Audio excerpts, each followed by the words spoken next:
Thank you so much. Thank you.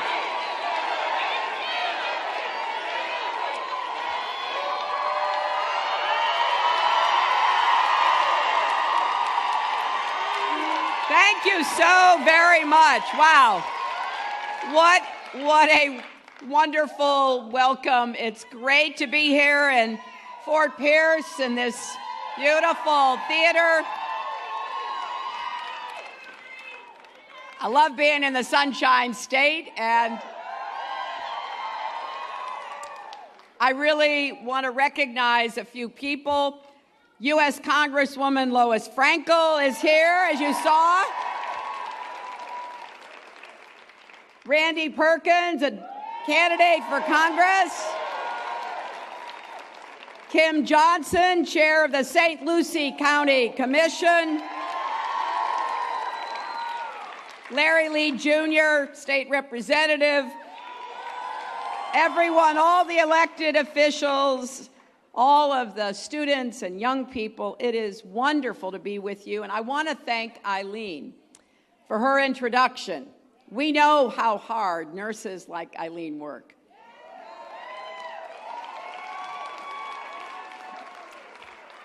And now that she's retired, she's volunteering for our campaign. This woman never quit.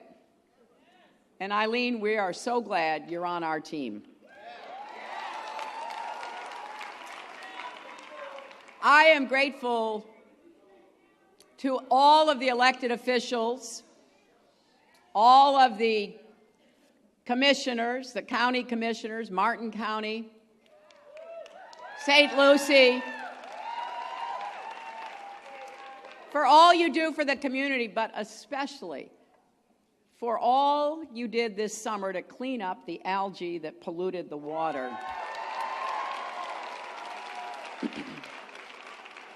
That threatened wildlife and made life hard for local residents and businesses. This is a serious, complicated problem, isn't it? Yes. For the entire Treasure Coast. Yes. And it is a reminder, if we needed it, how important good leadership is. Yes. So, I thank all the leaders for their commitment. Now, there are 39 days between now and November 8th. Just 39 days left in the most important election in our lifetimes. We have to make every single day count. We have to get more people registered to vote, get more people committed to turn out to vote. We have to drive home the stakes in this election: stronger families, safer communities, an economy that works for everyone, not just those at the top.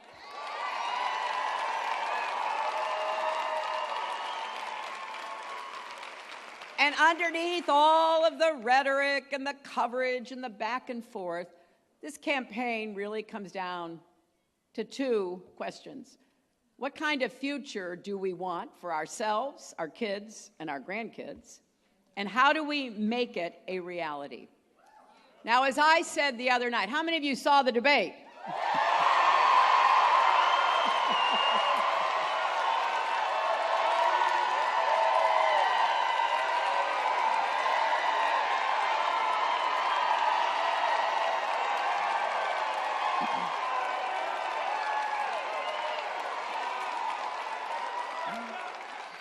Well, as I said, I now have 2 grandchildren, and no offense anybody, the 2 most wonderful, amazing, extraordinary, little girl and little boy. And so I think a lot about the future. And you may have noticed that my opponent and I have different views about, well, nearly everything when it gets right down to it. Not just about what makes America great, because I think America already is great.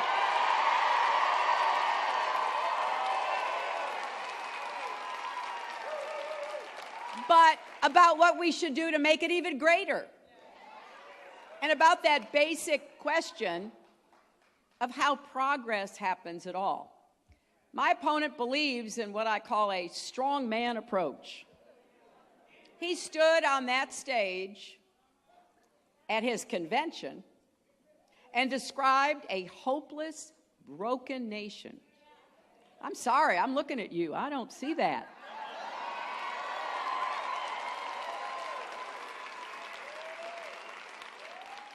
That in no way resembles the strong, vibrant America I know. And here's what he said. He said, "I alone can fix it." I alone? Well, we've learned that that's his way. One person getting supreme power and exercising it ruthlessly. That's why he admires dictators like Vladimir Putin so much. But that is not how change happens in America. It is never just one person, not even someone as powerful as the president.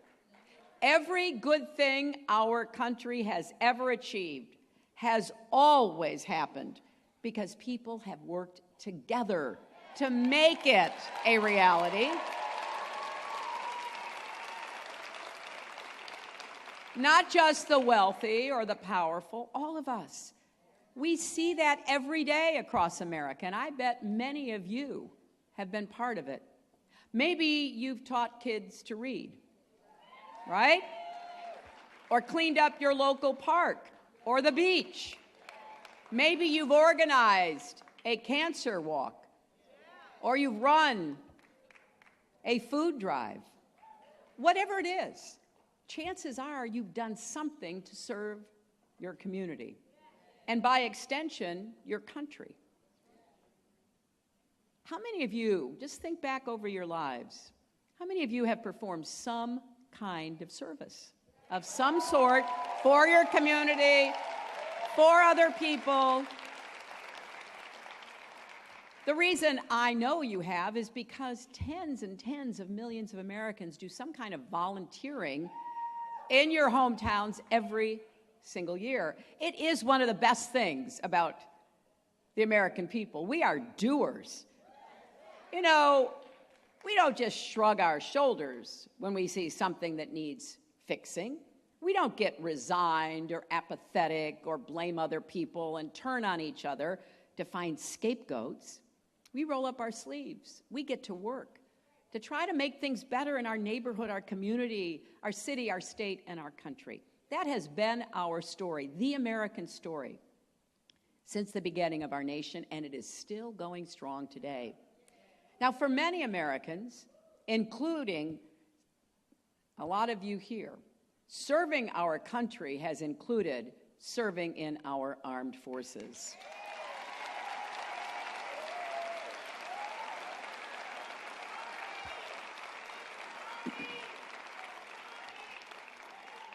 People are starting to call out their services. There is no greater service or sacrifice, and we are grateful to our men and women in uniform, to their families, and our veterans every single day.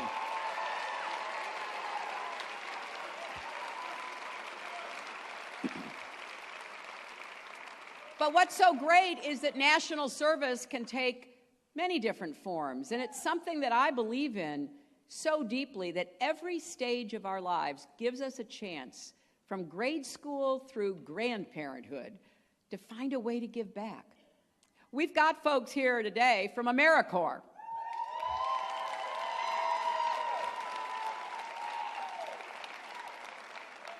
Which my husband created back in 1993.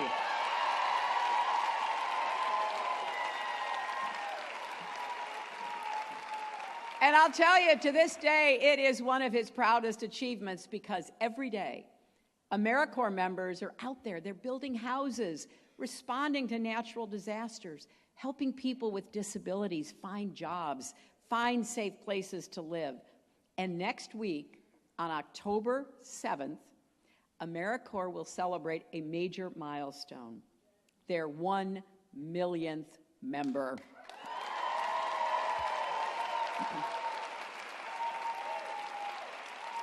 I'll tell you, Bill is really excited about this, and so am I.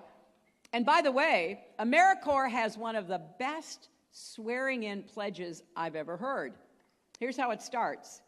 I will get things done for America. Isn't that great? I think we should make that a national slogan. Now, we also have folks here today from City Year, which is part of AmeriCorps. And every day, they're working with students who are at risk of dropping out of school. They're tutoring and mentoring and running after-school clubs, all to help young people really discover how capable they are and to be empowered and to stay in school. I'm really grateful to them. We also have people here today from the Peace Corps, which represents the best of America to the world.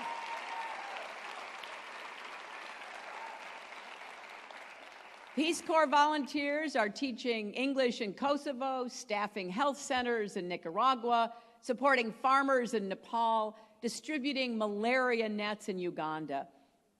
Both as First Lady and as Secretary of State, I got to see the results of their work firsthand. They are making the world a healthier, more prosperous, and more peaceful place. Now, maybe not all of you have been a part of one of these programs, but I know you serve in different ways. Maybe you volunteer through your school, with your church or synagogue. Maybe you find through faith-based organizations, as I did when I was a teenager, service opportunities. Because for many Americans, service is part of our faith. My running mate, Tim Kaine, volunteered in Honduras with the Jesuits as a young man, and it changed his life. Or maybe your whole family volunteers together. Bill and Chelsea and I, every holiday season, would work at a food bank back in Arkansas. However you serve, it feels good, doesn't it? To be part of something bigger than ourselves.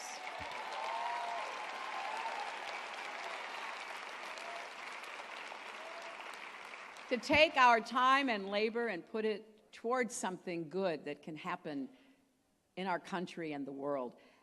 And you know something very interesting? Service makes us happier. It makes us healthier. And there are studies proving that. It's not just how we feel. They've actually followed people. It can also help us find our next job or our true calling in life. It's a smart way to use our greatest asset, our people. And service does something important for us as a society.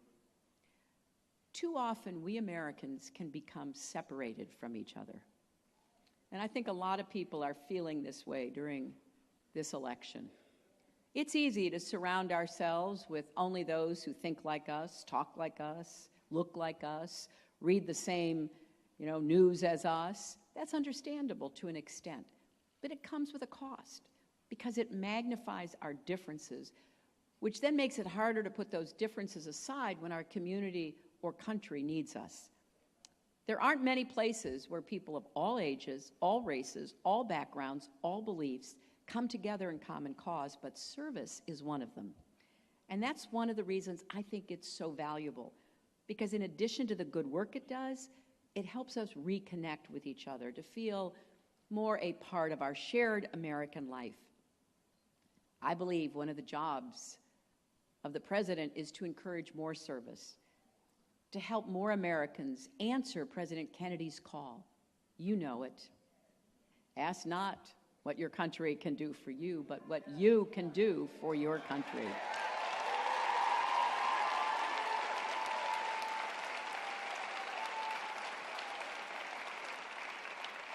But sometimes it's hard to figure out, how do you make a difference, especially with everything else going on in our lives? And too often volunteering becomes something only people with lots of time and financial security can do. But that's not how it should be. Everyone should be able to contribute. So what if we as a country made it easier for everybody to do that, for everybody to give back?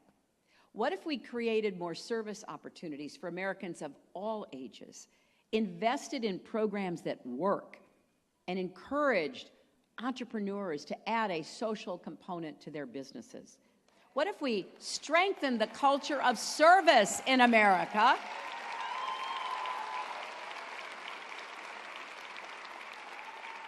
So it wasn't just something we did one day a year, but it became a regular part of our lives. I think that would reflect our values and would tap into something so great about America. I talk a lot about how America is an exceptional nation. We're not exceptional just because of the size of our military or the size of our economy. We're exceptional because of the generosity and ingenuity of our people. Way back, nearly 200 years ago, a Frenchman came to the United States. His name was Alexis de Tocqueville. He traveled around. He was trying to figure out, what is this new place called America? They fought a revolution. What are they doing? Who are they? And he saw how we'd set up our government, and we had 3 branches, and everything that our founders really put into place. But the thing that made the biggest impression on him was our spirit of volunteerism that made a democracy as diverse and ambitious as ours possible. If I'm elected president this fall, I want to build on that strength by making a major push in support of more national service.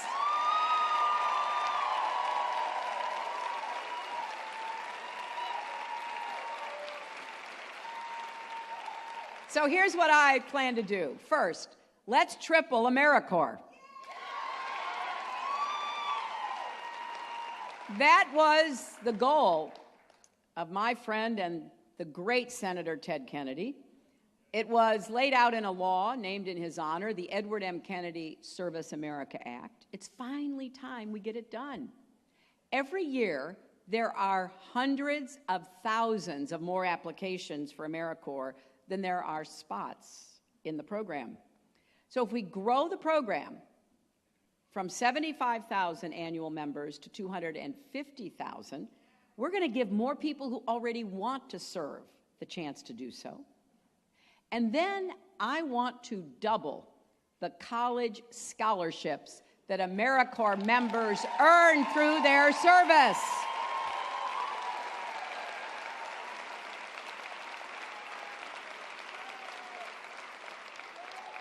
And I want to find ways for more students to get college credit for service. Because I know too many talented, committed young people pass up on serving with AmeriCorps because with their student loans, they can't afford it. So let's lighten that burden.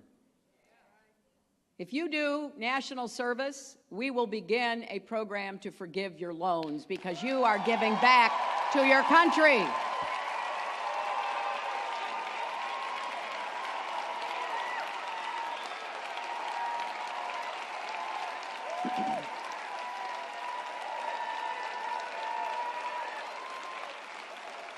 And let's keep working toward the ultimate goal of making it possible for any American to serve full-time if they want to.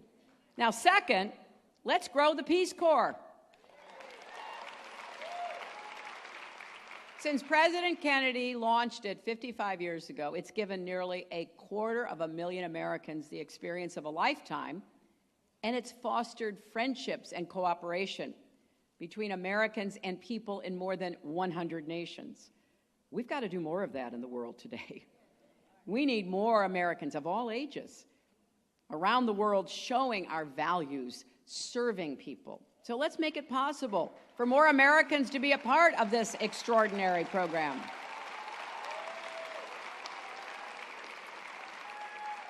Third, let's expand service opportunities for people of all ages, right? Now, let's be fair, the younger generation is way ahead on this. I've talked to so many young people who are deeply thoughtful about how your lives impact others and the world.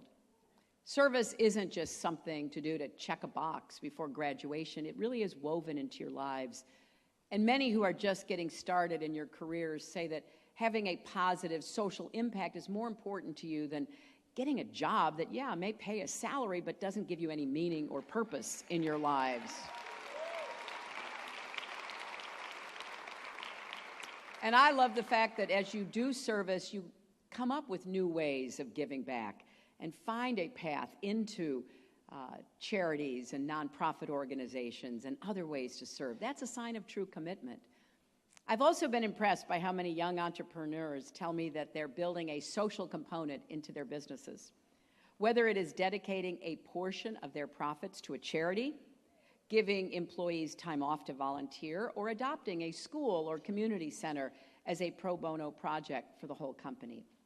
That's why my plan to help you refinance and pay back your student loans includes loan forgiveness if you launch a social enterprise or start a business in an underserved community.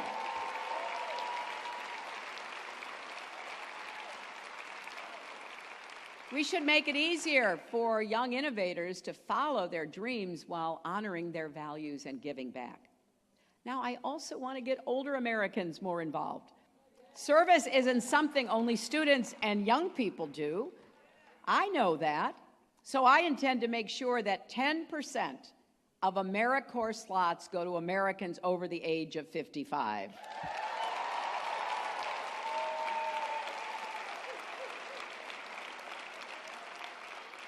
Let's give people an encore opportunity after they've ended their formal careers so they can apply a lifetime of knowledge and experience toward a stronger community. And finally, I want to create a new means for people to serve in serious, meaningful ways without a full-time commitment.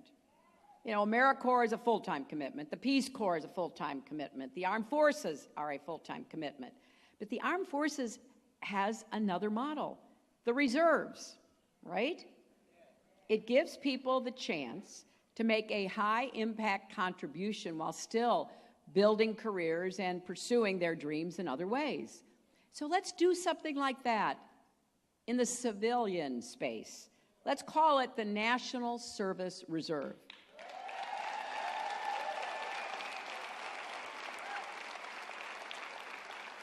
And here's the idea.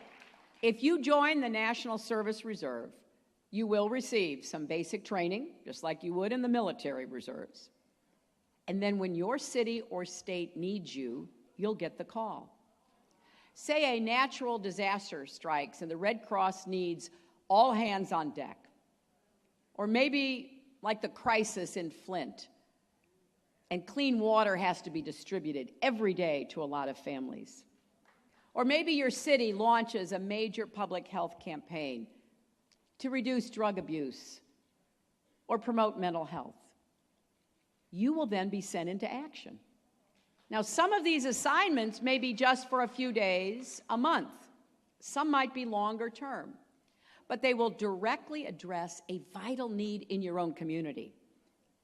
And one of the other advantages is you can help meet that need while still being a full-time student, having a job, taking care of your family. You won't have to make service your only priority. Our goal is 5 million people spread across all 50 states. And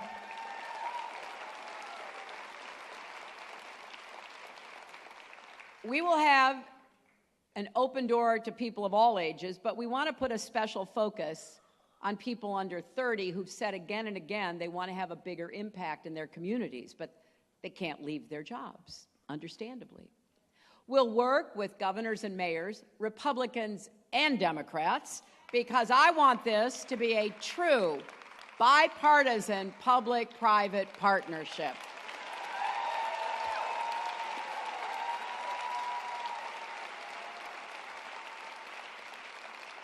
I also want to include businesses, colleges, and universities who have unique resources to offer. And because we want workers and students to know that as they make this contribution, their schools and their employers will have their backs. I really think a National Service Reserve could make a difference for cities and states.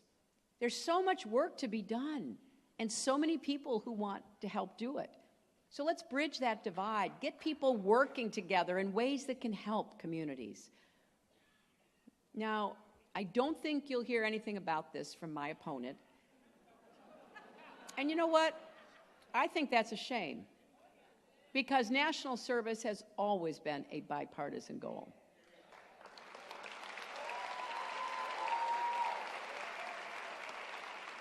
Of course, President Kennedy started the Peace Corps, and my husband started AmeriCorps, but President Nixon signed the Domestic Volunteer Service Act. President George H.W. Bush created the White House Office of National Service, and both President George W. Bush and President Obama have been huge champions of service. This should be something that we all can get behind. And when you listen to what's being said in this campaign, it can be discouraging, right? It can seem hard to find any common ground. So that makes it even more important that we come together wherever and whenever we can. Now, I am well aware that candidates don't usually focus on national service in the final stretch of a hotly fought presidential election. Some might say, well, hey, my gosh, you've only got 39 days to go. Why aren't you just out there, beating up on your opponent and doing everything to get the vote out and all the rest of it? Well, I'll do that, but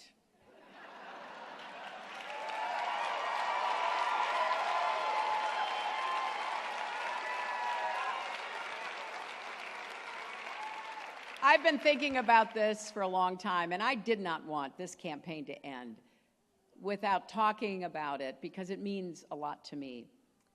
I'm trying to end the campaign focusing on issues that are really close to my heart, and this is one of them.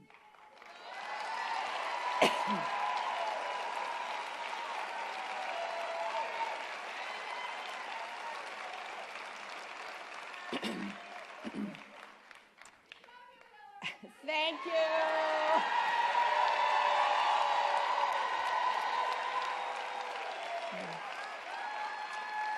For me, service is really all about fulfilling the instruction of my Methodist faith. And you can see part of the creed I like to follow behind me. Do all the good you can, in all the ways you can, in all the places you can, at all the times you can, to all the people you can, as long as ever you can.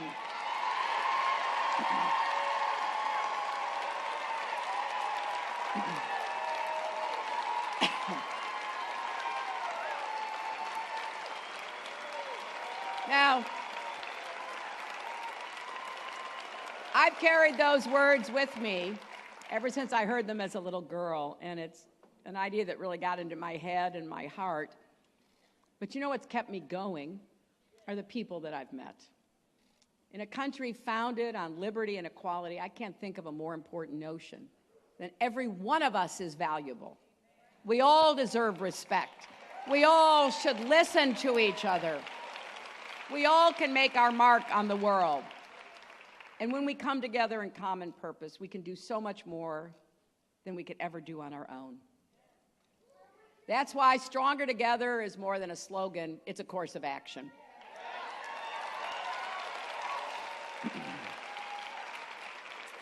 So here's what I want to do. I want you to hear me pledge that this will be a vital aspect of my presidency. And I want you to help me bring our nation together, to solve our problems, strengthen our communities, to join with people across America who care about service, because this speaks to both what is great and good about the United States. America is great because we are good.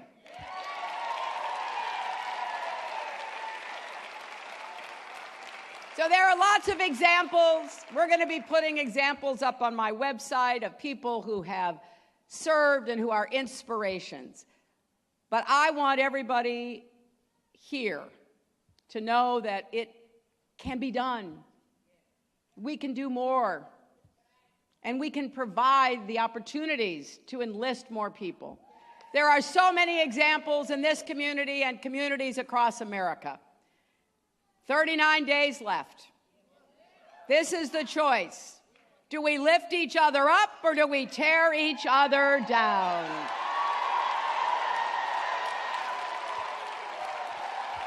Do we listen and respect each other?